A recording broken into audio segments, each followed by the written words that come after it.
नाजिङ फाक्सिङ सामुदायिक वनभित्र बनेको धाराको यो अवस्थामा छ।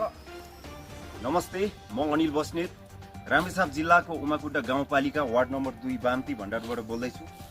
यो तल लुम्बु बजार छ, यहाँनिर सिद्धेश्वर स्कुल यही तल्लोपट्टि छ र सिद्धेश्वर स्कुलको तल्लोपट्टि यो ग्राउन्डबाट जुन ग्राउन्ड छ, यो ग्राउन्डबाट माथितिर हेरियो भने एउटा सिडी छ।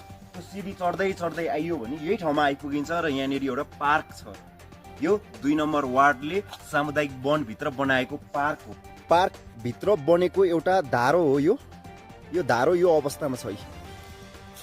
नाजिङ फाक्सिङ सामुदायिक वनभित्र बनेको धारोको यो अवस्थामा छ।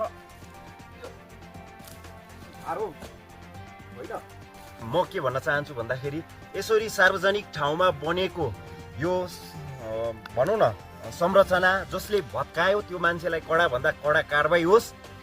यो देखेर पनि नदेखे जस्तो गरेर बसिरहेको छ। तीमाथि मैले एउटा चाहिँ प्लस पोइन्ट थप भिडियो बनाइदिएको होइन। यो योजना सम्पन्न भएको लगभग 1.5-2 वर्ष मात्रै भएको छ है।